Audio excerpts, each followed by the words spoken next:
Bismillahirrahmanirrahim. Alhamdulillahirabbil alamin. Wa bihi nasta'inu ala umuri dunya waddin. Wassalatu wassalamu ala asyrafil anbiya'i wal mursalin wa ala alihi wa ashabihi wa man tabi'ahum bi ihsanin ila yaumiddin. Amma ba'd. Ikhwatal imani rahimanallahum. Insyaallah kita akan melanjutkan tadabbur ayat-ayat Al-Quran.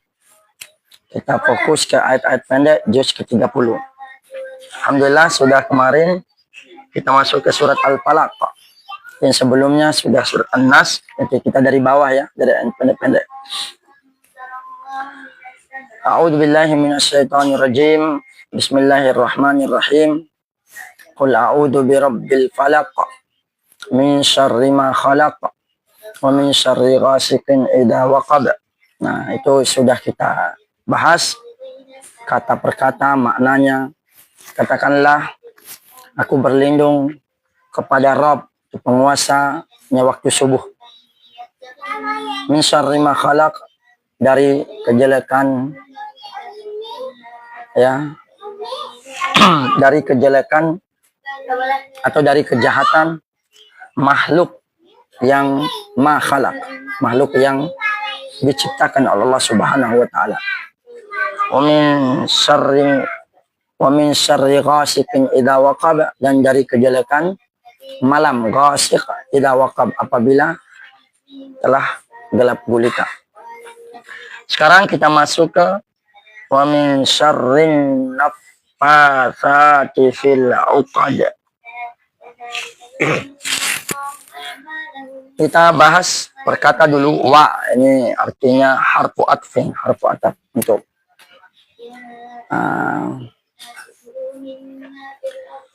ataf dari ayat yang sebelumnya.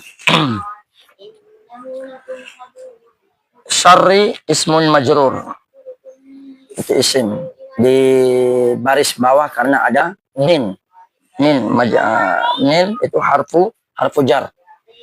Dengan ada masuknya min maka dibaca syarri. Wa min syarri, dan dari kejahatan atau kejelekan.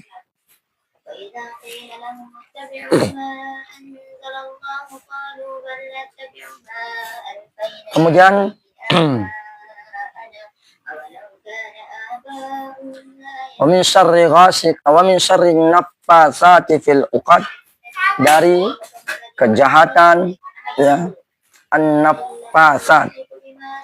An-naffatsat ini artinya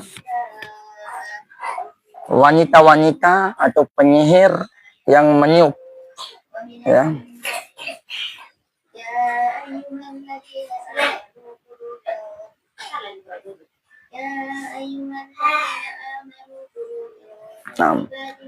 Wa min syarrin naffatsati fil 'uqad, dari kejahatan perempuan atau perempuan yang penyihir, fil 'uqad, yang meniup dalam pada buhul-buhul talinya. Buhul.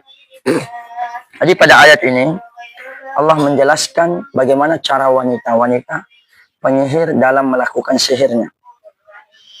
Mereka membuat buhul-buhul atau tali, kemudian meniupkan mantra-mantra mereka, jimat.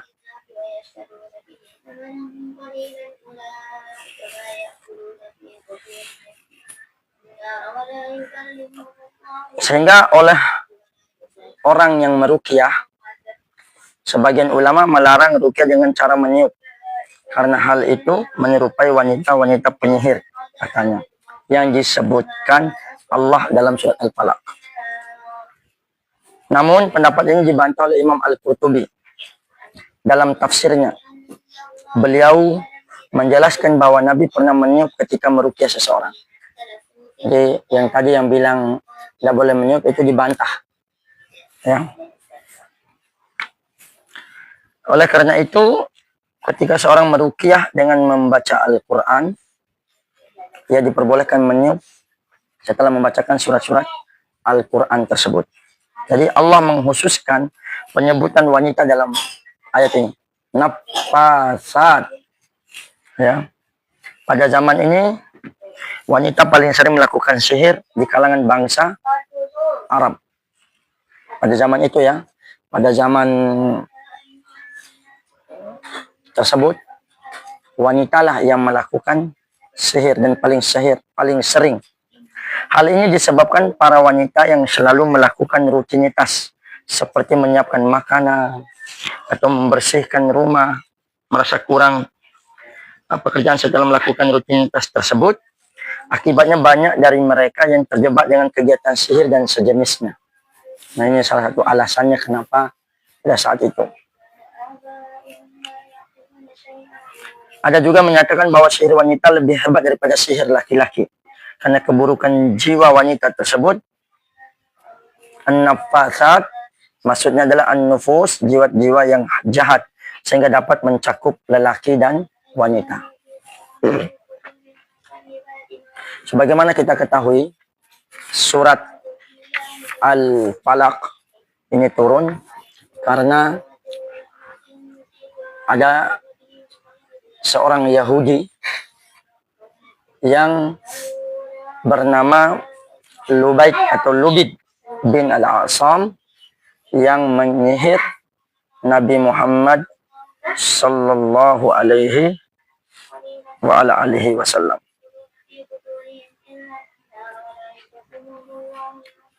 Naam. Ikhwatal imani rahimallahu wa yakum.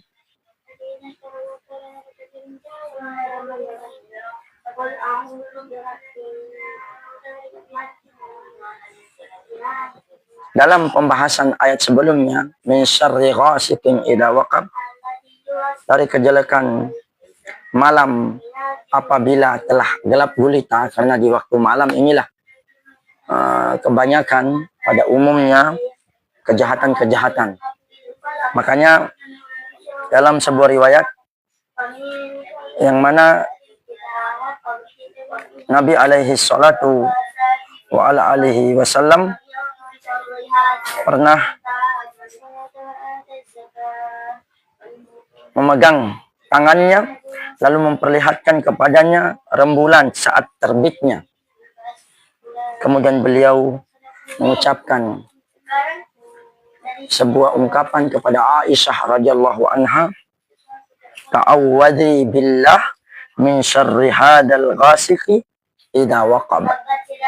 Wahai Aisyah, mohonlah perlindungan kepada Allah dari kejahatan rembulan apabila telah tenggelam. Ikhwatal imani rahimanallahu. Berarti malam, di saat kita malam, kita berlindung kepada Allah Subhanahu wa taala dari segala macam keburukan-keburukan di saat waktu malam hari tersebut.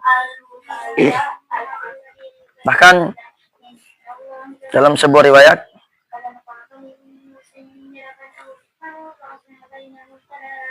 di mana orang-orang mengatakan bahwasannya pendapat tentang rembulan, kalau saat rembulan merupakan pertanda malam hari bila telah muncul, dan inilah tidak bertentangan dengan pendapat yang mengatakan malam hari, karena sesungguhnya rembulan merupakan pertanda malam hari dan rembulan tidak berperan kecuali pada malam hari.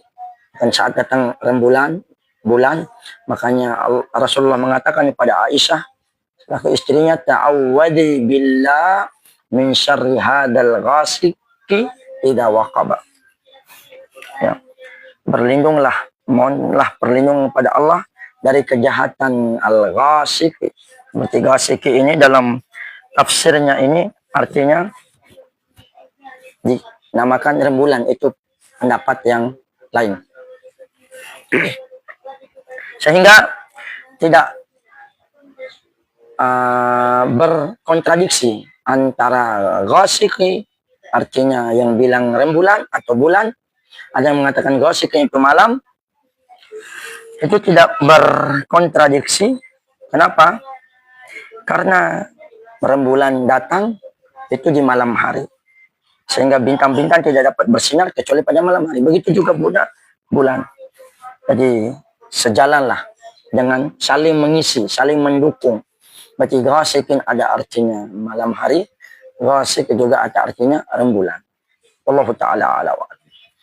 Kemudian lanjut, wa min syarrin naffatsati fil 'uqad. Dari kejelekan wanita-wanita tukang sihir yang menghembus buhul-buhul.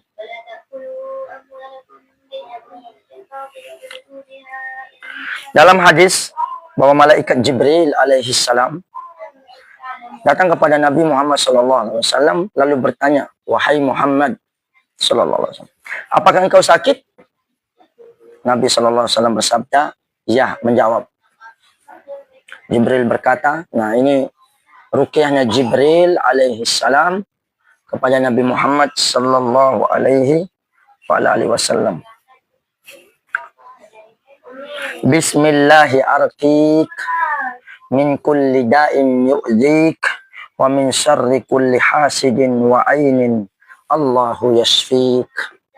Nah ini zikir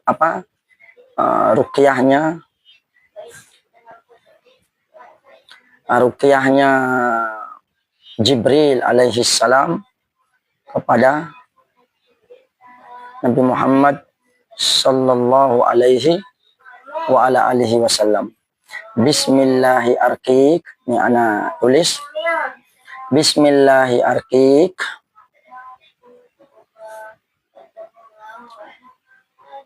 Bismillahi arqik.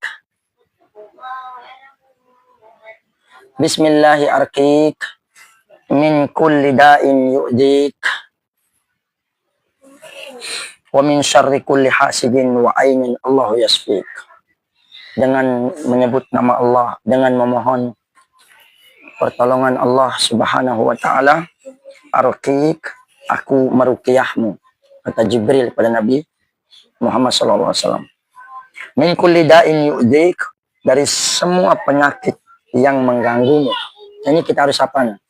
Bismillahi arqik min kulli da'in yu'dik wa min syarri kulli hasidin wa ainin Allahu yashfik. Nah ini ruqyah yang dibacakan oleh Jibril alaihissalam pada Nabi Muhammad SAW di saat beliau sakit. Yang lebih-lebih saat itu terkena sihir. Sihirnya seorang Yahudi yang bernama Lubid bin Al-Asam yang menyihir Rasulullah SAW, yang sudah kita jelas sebelumnya. Bismillahi arqika min kulli da'in yu'dhik wa min syarri kulli hasidin wa ainin Allahu yashfik. Dengan menyebut nama Allah, aku meruqyahmu dari semua penyakit yang mengganggumu dan dari kejahatan setiap orang yang iri hati, dengki, dan kejahatan pandangan mata. Semoga Allah menyembuhkanmu. Nah ini doanya Jibril alaihissalam kepada Nabi Muhammad SAW. Saat itu Nabi SAW sakit karena sihir. Kemudian Allah Subhanahu wa taala menyembuhkannya dan menolak rencana jahat para penyihir dan orang-orang yang dengki dari kalangan orang Yahudi. Ya, begitulah pentingnya kita membaca surat Al-Falaq ini agar Allah Subhanahu wa taala menjaga kita dari kejahatan, kejelekan orang yang ingin berbuat buruk kepada kita.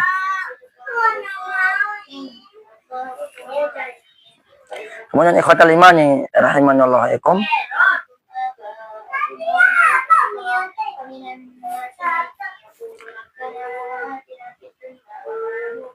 Lanjutan bahwasannya Nabi SAW pernah disihir oleh seorang Yahudi yang Lubid bin Al-Asam, sehingga lalu menimpakan kepada mereka dan menjadikan kehancuran mereka oleh tipu muslihat mereka sendiri sehingga mereka dipermalukan.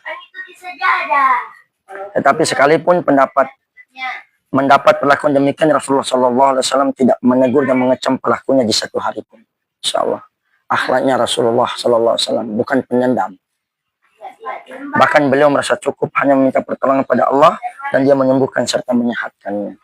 Yang datang Jibril yang bertanya tentang bagaimana, apakah dia sakit? Ya, saya sakit. Makanya Jibril meruqyah Bismillahirrahmanirrahim min kulli da'in yu'dik wa min kulli syarr wa min kulli hasidin wa ainin Allahu yasfik. Nah, ini doa ini itu ada di dalam tafsir Ibnu Katsir, ya, dalam sebuah hadis. Mari kita dengarkan penjelasan Imam Ahmad dalam sebuah riwayat yang menceritakan yang langsung dari Zaid bin Arqam yang mengatakan, Zaid bin Arqam yang menjelaskan tentang seorang laki-laki Yahudi menyihir Nabi Sallallahu Alaihi Wasallam, karena itu beliau merasa sakit selama beberapa hari. Nah, sampai jelaskan kemarin, beliau merasa mendatangi sesuatu padahal itu bukan, tidak pernah dia lakukan. Sudah kita jelas bagaimana kok bisa Nabi kena sihir. Sudah kita jelaskan bagaimana tidak ada kaitan dengan penerimaan wahyu begini dan begitu, tetapi Nabi juga bisa kena sihir. Sebagaimana Nabi Musa alaihissalam yang sudah kita bahas di dalam surat Toha ayat 66-67, yang kena sihir, yang melihat tongkat dan tali temalinya tukang sihir Fir'aun, dia sampai takut melihat tali temali yang bergerak, makanya Allah mengatakan jangan takut, itu lemparlah tongkat yang ada di tangan kanan itu sudah, maka akan iltafuz masana'u, mereka akan, tongkatmu itu berubah jadi ular yang akan menghancurkan segala sesuatu yang mereka lakukan. Nah, itu penjelasannya sudah kita jelaskan sebelumnya. Mari kita dengarkan bagaimana kisahnya Nabi Muhammad SAW yang kena sihir. Saat itu datanglah Jibril alaihissalam, ya,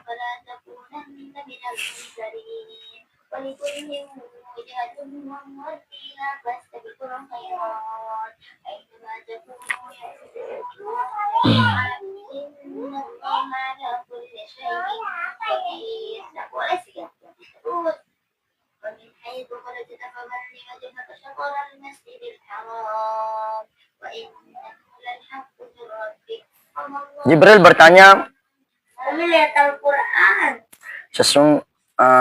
Jibril datang dan berkata, sesungguhnya seseorang lelaki Yahudi telah menyihirmu, ya, dan membuat suatu buhul yang ditujukan terhadapmu. Lalu ia meletakkannya di dalam sumurmu. Nah, ini alhamdulillah.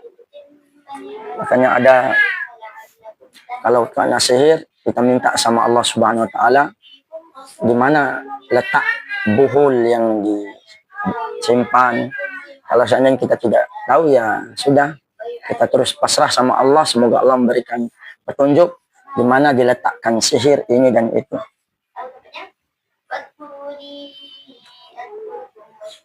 Kemudian lalu Rasulullah SAW menyuruh seseorang untuk mengambil buhul tersebut, ya, dari dalam sumur yang dimaksud. Setelah buhul itu dikeluarkan dari sumur, lalu diberikan kepada Rasulullah SAW, dan belum membukanya, maka dengan serta merta seakan-akan Rasulullah SAW baru terlepas dari suatu ikatan. Dan Rasulullah SAW tidak pernah menyebutkan laki-laki Yahudi itu dan tidak pula melihat mukanya sampai beliau wafat. Insyaallah.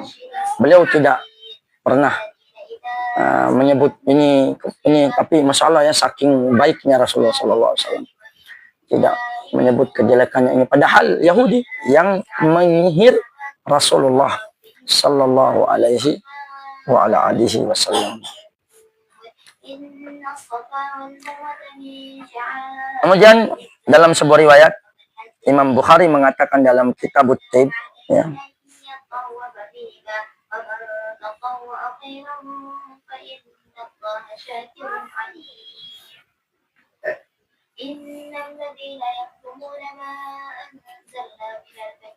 Dari kitab sahihnya bahwa telah menceritakan pada kami Abdullah bin Muhammad, kemudian dari Sufyan bin Uyainah mengatakan bahwa orang yang mula-mula menceritakan kisah ini kepada kami adalah Ibnu Juraij. Ibnu Juraij yang mengatakan telah menceritakan padaku keluarga Urwah. Dari Urwah lalu aku menanyakan tentangnya pada Hisam. Maka Hisam menyatakan bahwa Urwah pernah menceritakan pada kami dari ayahnya. Kemudian dari Aisyah radhiyallahu anha yang mengatakan bahwa dulu Rasulullah SAW pernah disihir hingga beliau beranggapan bahwa dirinya mendatangi istri-istrinya padahal tidak. Nah, ini efek sihir yang dirasakan Rasulullah SAW. Rasulullah SAW kena sihir dan beliau merasa menganggap dia telah mendatangi istri padahal tidak. Itu efek sihir yang luar biasa yang didapatkan oleh Rasulullah Sallallahu Alaihi Wasallam.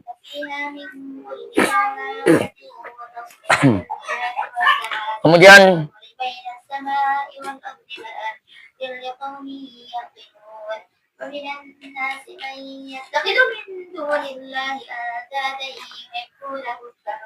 Sufyan melanjutkan mengatakan bahwa sihir jenis ini merupakan sihir yang paling keras.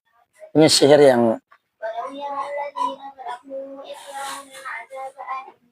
yang luar biasa. Hal umum Ustaz. Alhamdulillah dia sehat. Semoga Allah menjaganya.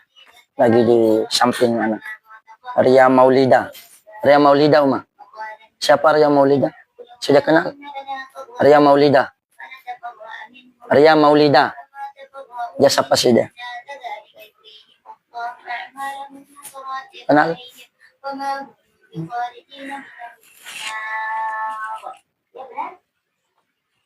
Jadi sihir yang paling keras, tingkatan yang paling tinggi, itu adalah sihir di mana efek sihir tersebut menganggap seorang suami, dia menganggap dia sudah mendatangi istri padahal tidak. Itu Masya Allah efek sihir yang dirasakan oleh Rasulullah Sallallahu Alaihi Wasallam.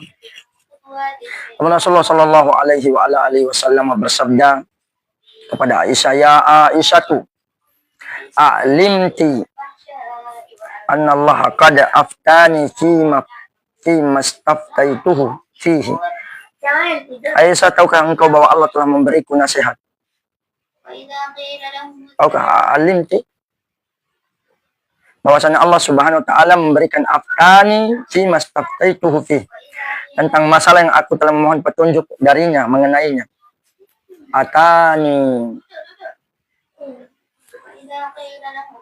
Atani rajulan, telah datang kepadaku dua laki-laki. Maka ada ahaduhuma inda ra'si, kemudian salah seorang di antara keduanya, laki-laki itu maksudnya malaikatnya, inda ra'si, di sisi kepalaku, wal akhiru inda rijli, dan yang satu laki-laki itu di kakiku. Faqala alladhi inda ra'si lil akhar, kemudian laki-laki yang ada di kepalaku ini berkata kepada laki-laki yang ada di kakiku, ma balur rajuli, apa yang terjadi pada laki-laki ini?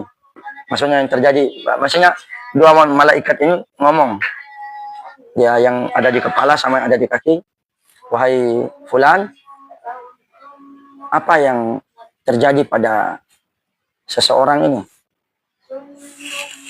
Qala matbubun, kena sihir. Ini matbubun. Qala wa man tabbahu, siapakah yang menyihirnya? Qala Labid bin A'sam. Makanya Rasulullah SAW mengetahui siapa yang menyihirnya dari ini, dari wahyu ini, dari Jibril, dari apa? Dari malaikat. Labidu,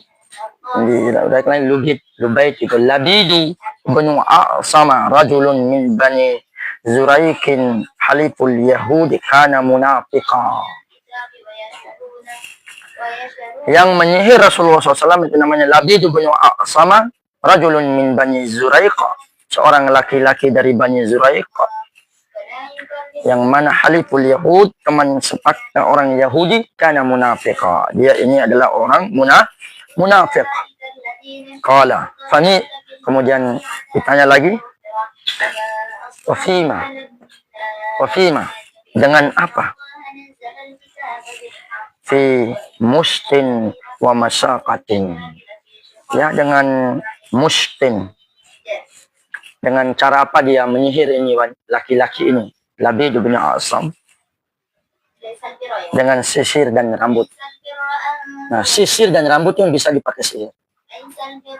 Tetapi ingat, kita terus minta perlindungan sama Allah Subhanahu wa Ta'ala. Apapun yang terjadi, kita minta perlindungan dengan membaca zikir petang, zikir pagi. Dalam surat Toha kan, wala yuflihu as-sahiru haitsu ata. Tidak akan pernah menang penyihir itu dimanapun dia datang. Kita minta sama Allah, Bismillahilladzi la yadurru ma'asmihi syai'un fil ardi wala fis sama' wa huwas samiul alim. Dan kita baca ini surat Al-Falaq ini, yang mana qul a'udzu birabbil falaq min syarri ma khalaq wa min syarri ghasiqin idza waqab. Ini kita minta min syarri naffasati fil 'uqad. Ini fokus ke sihir. Nanti fokus ke hasid, min syarri hasidin idza hasad. Semoga Allah Subhanahu wa Ta'ala menjaga kita semua dari segala macam. Makanya kita doakan putra-putri kita, anak-anak kita, doakan diri kita. Wa iduki bi kalimatillahi tammah min syarri syaitanin wa hammah wa min kulli ainin lam. Aku mohon perlindungan kepada Allah untukmu, wahai putra-putriku, dan untuk siapapun kita doakan itu, ya, dari segala kejelekan yang ada di dunia. Makanya doanya Jibril tadi datang ke Rasulullah, Bismillahirrahmanirrahim, min kulli da'in yu'dik, min kulli hasidin wa ainin Allahu yashfi. Kita terus doa. Yang paling utama, salah satu menjadikan kita tenang, itu berzikir, minta perlindungan sama Allah Subhanahu wa Ta'ala. Kemudian qala wa ain. Laki-laki itu bertanya, nih percakapan malaikat, di mana dia itu? Fi jiffi tal'ati dak fi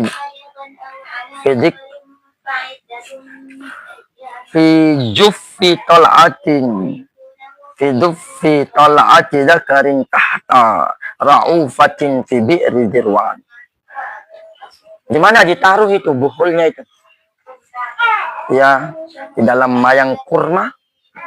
Juffi tal'ati dakari, di mayang kurma jantan. Tahta ra'ufatin, di bawah sebuah batu. Fi bi'ri dirwan. Ya Allah. Waalaikumsalam warahmatullahi wabarakatuh. Ahlan. Barakallahu fiik. Disimpan itu buhul berupa sisir dan rambut di dalam mayang kelopak, mayang kurma jantan di bawah sebuah batu di sumur Darwan. Alhamdulillah, anak sehat. Nah itu luar biasa, ya, suatu buhul yang disimpan oleh Yahudi yang namanya Labid bin Asam al-Yahud, karena munafik. Kemudian Aisyah melanjutkan kisahnya bahwa lalu Rasulullah SAW mendatangi sumur tersebut dan mengeluarkannya. Kemudian beliau berkata, hadhil bi'ru allati urituha wa ka'anna ma'aha nuqa'atal hana wa ka'anna nahlaha ru'usus sayatin. Allahu Akbar.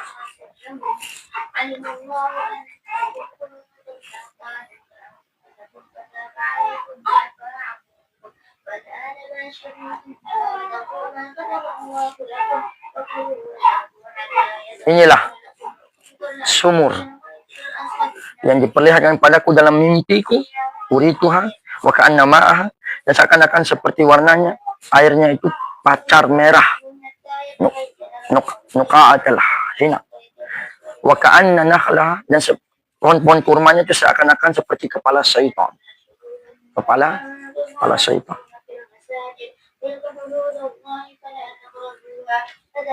Kemudian benda itu dikeluarkan dan dikatakan pada beliau sallallahu alaihi wasallam, tidakkah engkau membalikkannya? Rasulullah sallallahu alaihi wasallam menjawab, amma Allahu faqad syafani wa akrahu an utira ala hadin minan nasi syarra. Allah. Sifat Rasulullah, akhlak Rasulullah sallallahu alaihi wasallam yang sungguh mulia. Apa kata beliau? Ingatlah, demi Allah, sungguh Allah telah menyembuhkanku. Aku tidak suka menimpakan suatu keburukan pada seseorang.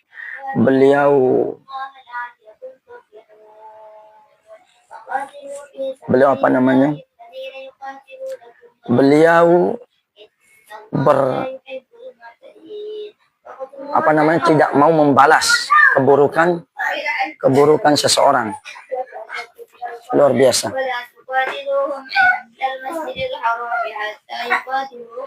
Kenapa ya? Mah. Begitulah akhlak kakak. Umah. Begitulah akhlak Rasulullah sallallahu alaihi wasallam. Sudah kakak sekarang yang ngaji. Tinggal satu lembar setengah juz. Ya sudah. Tinggal satu halaman aja. Ayo ngaji, kakak juga ngaji. Iya, dia mau disimak, tapi nanti Al-Quran umum 4 lembar, Al-Quran ini 5 lembar. Oh ya, beda Al-Quran ini, Al-Quran Madinah itu Al-Quran cetakan Indonesia, Kak. Beda. Oke. Itulah akhlak dan sifat Rasulullah SAW yang mulia. Beliau anak ngajar di sana. Abu Hur. Akhlaknya Rasulullah SAW, beliau mengatakan wa akrahu an utira ala ahadin minan nasi syarra, dan aku benci, tidak suka. Naam. Putra. Aku tidak suka menimpakan kepada orang lain dari manusia ini berupa keburukan. Rasulullah SAW yang sudah dapat kesembuhan, beliau tidak mau membalas keburukan itu. Kita doakan, ada doa yang luar biasa. Pernah anda dapat, Allahumma ghafir man zalamani. Ya Allah. Allahumma ghafir man zalamani. Ya Allah, ampunilah dosaku. Ampunilah dosa orang yang mendolimiku. Itu doa salah seorang ulama yang mana dia didolimi, makanya dia mengucapkan Allahumma ghafir man zalamani. Ya Allah, ampunilah dosa orang yang mendolimiku. Umas juga anaknya nangis, subhanallah. Allahumma firman zalamani. Tinggal sedikit ngaji, baru kakak nanti simak. Barakallahu fiik ya bunayyati. Kemudian lanjut cerita tersebut dalam sebuah riwayat Imam Bukhari bahwa sumur ini setelah diketahui sumur tersebut dimatikan lalu ditimbun. Tidak aktif lagi sumur itu.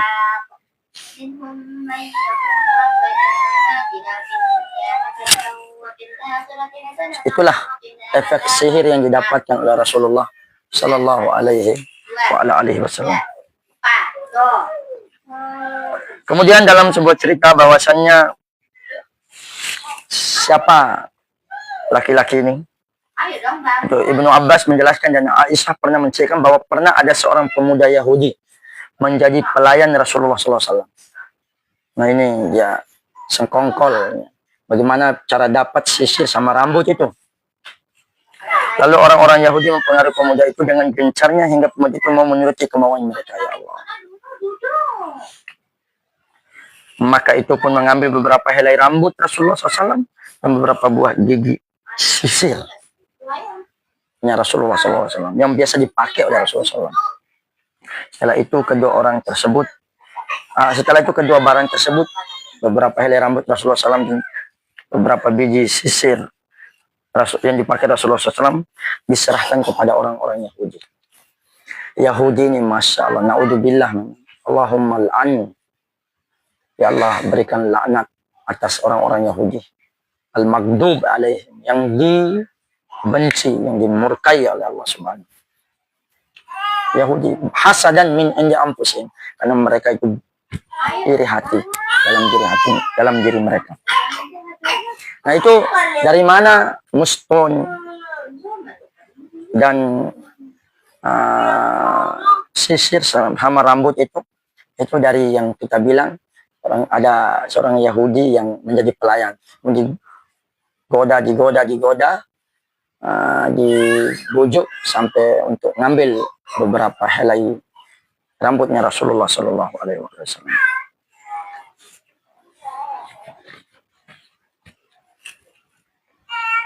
Fatal imani rahimanallah wa yakum. Itulah ceritanya bagaimana Rasulullah SAW kena sihir, yang pelaku sihirnya adalah Labid bin al-Asam, di mana kedua benda tersebut, beberapa helai rambut Rasulullah dan beberapa biji sisir yang sering dipakai Rasulullah SAW,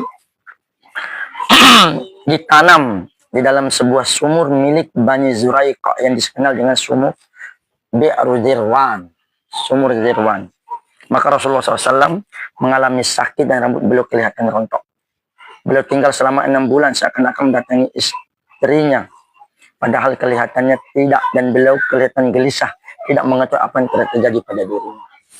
Nasallallahu alaihi.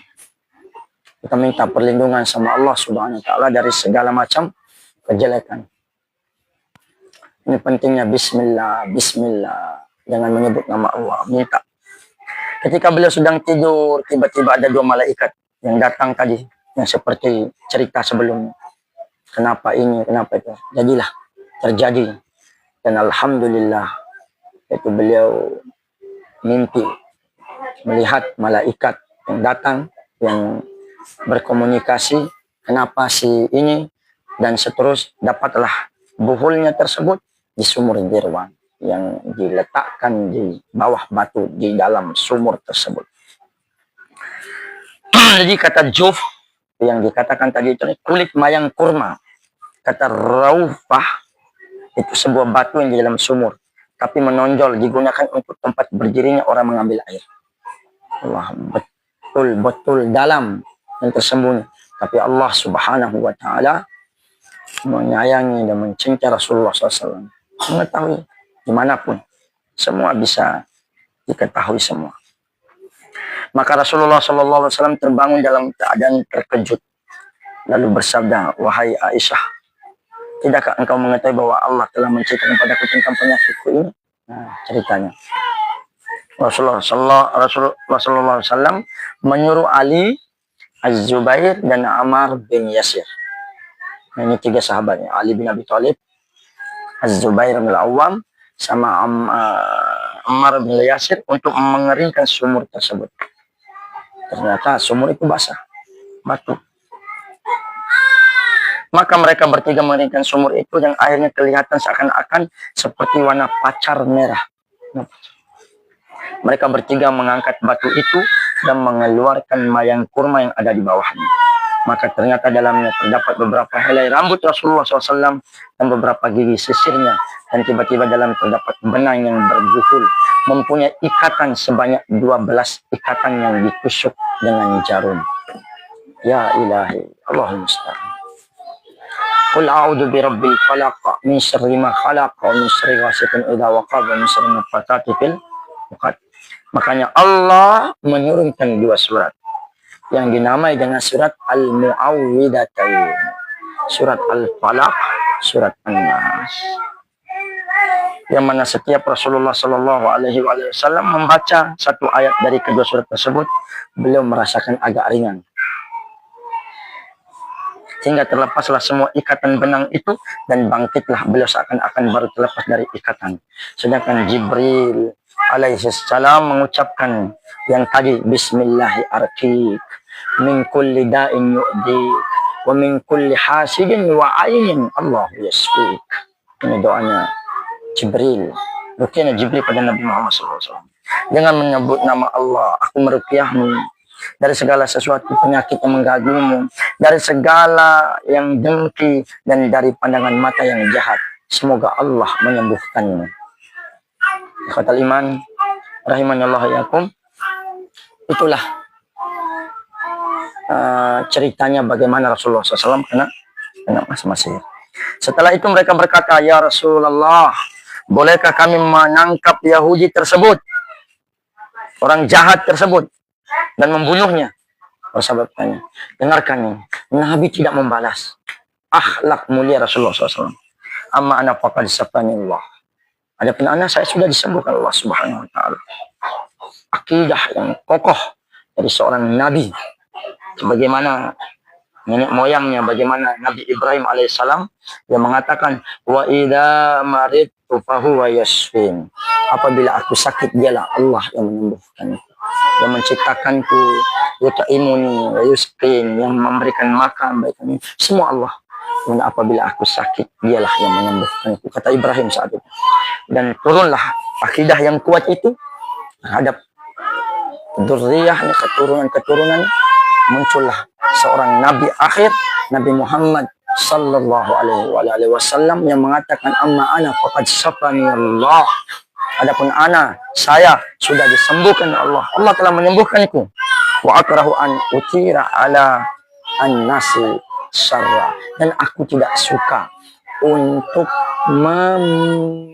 menimpakan, memberikan pengaruh keburukan terhadap seseorang.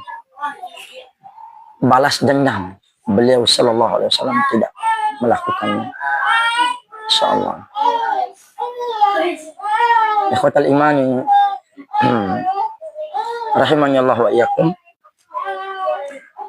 Begitulah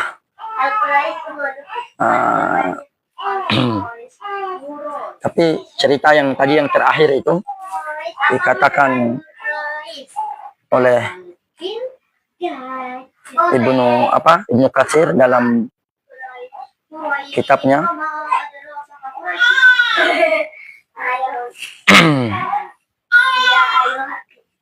Beliau mengatakan demikian bunyi hadis ini tanpa sanad. Di dalamnya terdapat hal yang gharib, dan pada sebagian terhadap mungkar dan yang parah, dan sebagian lainnya ada yang diperoleh hadis-hadis yang lain disebutkan. Hanya Allah yang maha mengetahui. Nah, ini beliau jelaskan akhirnya. Jadi ada yang sahih, ada yang gharib, ada yang mungkar, tapi diperkuatkan. Begitulah cerita tentang bagaimana Rasulullah Shallallahu Alaihi Wasallam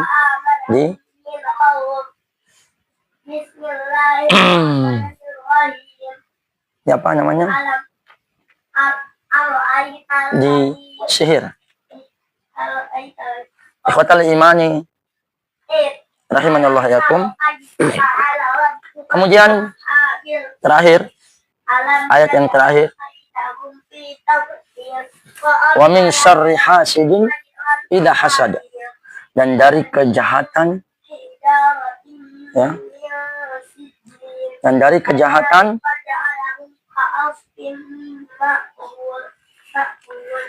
orang yang dengki, orang yang iri hati apabila dia dengki. Nah ini ya Allah, semoga Allah menjaga kita dari segala kedengkian. Syekhul Islam Ibnu Taimiyah rahimahullah mendefinisikan dengki atau hasad sebagai berikut. Bagaimana hasad atau dengki? Al-bughdu wal karahatu lima yarahu min husni halil mahsudi. Bughdu, membenci dan tidak suka terhadap kebaikan yang ada pada orang lain yang dilihatnya. Itu nama definisi dengki. Seorang tidak harus menginginkan orang lain agar jatuh miskin dan sakit. Namun cukup dengan rasa benci, tidak suka, itu kenikmatan. Ada terhadap kenikmatan orang lain, sudah dimiliki orang lain, itu sudah dinamakan sebut hasad. Ya Allah. Sebab itu iyyakumul hasad, inilah saja yakulul hasanah kama takulun narul hataba. Hati-hatilah kalian dengan hasad. Jangan dengki. Karena dengki itu bisa memakan kebaikan sebagaimana api memakan kayu bakar. Hati. Semoga Allah menjaga kita. Allahumma inna na'udzubika minal hasadi. Menjaga Tuhan. Naam. Ana ngajar pun. Kemudian, namun tetapi perlu diketahui bahwa penyakit hasad ini memang sangat mudah dan menimpa siapa saja. Ibnu Rajab mengatakan al-hasadu markuzun fi tiba'il basyari. Hasad tempat trik ke dalam tabiat manusia. Wa wa annal insana yakrahu an yafutuhu ahadun min jinsihi fi syai'in minal fada'il. Yaitu manusia memiliki sifat tidak ingin diungguli dalam suatu perkara yang sama dari perkara-perkara yang mulia. Ya memang wajar, begitulah sifat tabiatnya manusia. Jadi Syekh Al-Utsaimin, Muhammad bin Shalih Al-Utsaimin berpendapat bahwa ayat ini menunjukkan dua jenis orang yang hasad. Pertama, ada orang yang sekedar benci namun tidak mengganggu orang tersebut. Kedua, ada orang yang bahkan sampai mengganggu orang yang dibencinya. Benci saja. Tapi yang kedua, benci tapi mengganggu. Ibnu Qayyim berpendapat bahwa jika seorang mempunyai hasad dalam hatinya, ia pasti akan berbuat jahat kepada orang yang didengki atau dibencinya.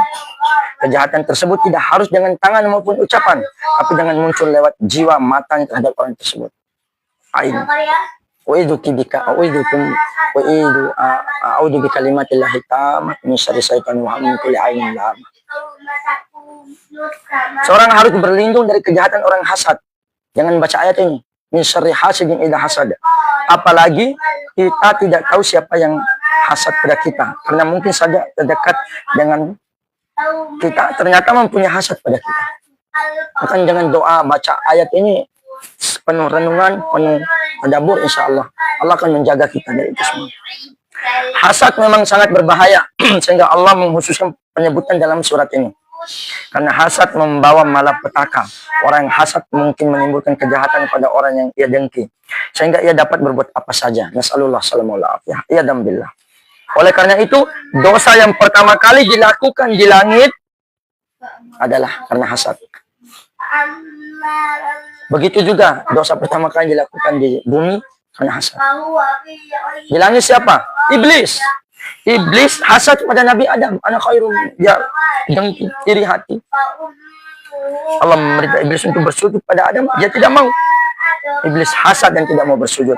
Lalu Iblis berkata, dengarkan katanya. Qala ma mana'aka alla tasjuda in amartu qala ana khairum min.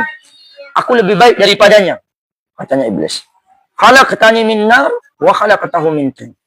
Engkau ciptakan aku dari api dan engkau ciptakan dia dari apa? Dari tanah.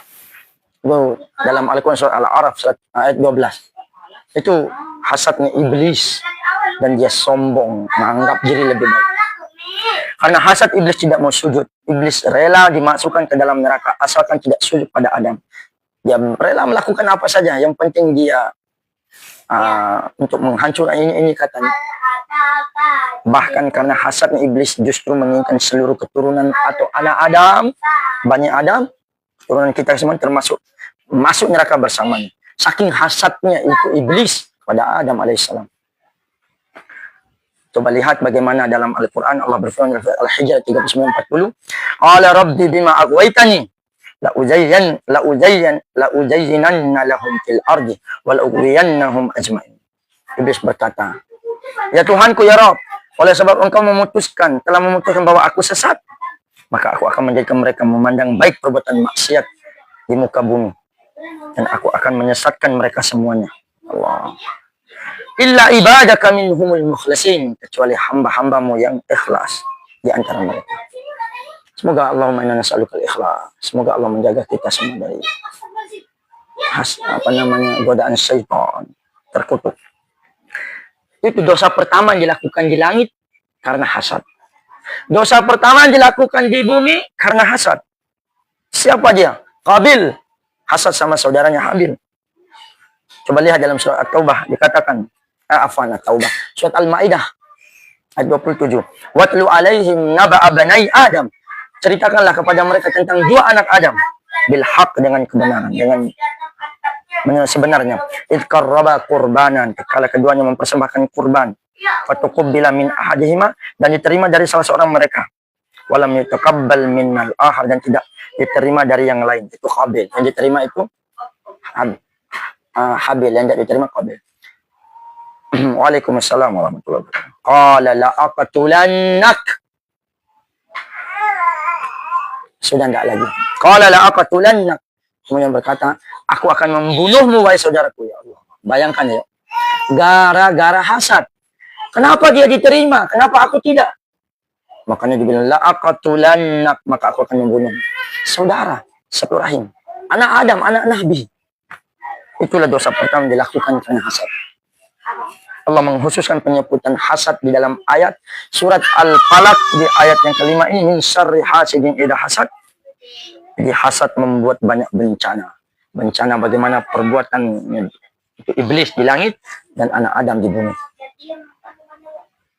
Banyak orang saling membunuh gara-gara hasad. Iyadzam billah. Allah menyuruh hamba-hambanya untuk berlindung dari keburukan orang-orang hasad. Karena tidak ada yang bisa selamat dari orang hasad. Ketika seorang diberi kenikmatan oleh Allah, ada orang yang hasad kepadanya. Bahkan Ibnu Qayyim memandang bahwa kejahatan hasad dalam ayat ini bersifat umum, sehingga hasad dapat ada pada manusia dan jin. Itulah penjelasan surat Al-Falaq. Insyaallah kita akan masuk nanti surat Al-Ikhlas. Trikul yang sering kita dengar ya. Qul a'udzu birabbil falaq, qul a'udzu birabbin nas, qul huwallahu ahad, qul a'udzu birabbil falaq, qul a'udzu birabbin nas. Semoga bermanfaat penjelasan kita ini. Alhamdulillah sudah pas waktu Isya di waktu Lombok Barat. Semoga Allah Subhanahu wa taala memberikan keberkahan pada kita semua. Allahumma ati nufusana taqwaha wa zakkiha anta khairu man zakkaha anta waliyuha wa maulaha. Allahumma ighfir lana dzunubana wa walidina warhamhum kama rabbana shighara. Allahumma taqabbal minna innaka antas samiul alim wa tub alaina innaka antat tawwabur rahim. Allahumma inna na'udzubika min syarri ma khalaq wa min syarri ghasiqin idza waqa wa min syarri nafatsati fil 'uqad wa min syarri hasidin idza hasad wa min syarri wa min syarril waswasil khannas wa min alladhi waswisu fi sudurin nas min al-jinnati wan nas. Wa sallallahu ala nabiyyina Muhammad wa akhir da'wana alhamdulillahi rabbil alamin. Subhanakallahumma wa bihamdika asyhadu an la ilaha illa anta astaghfiruka wa atubu ilaik. Assalamualaikum warahmatullahi wabarakatuh.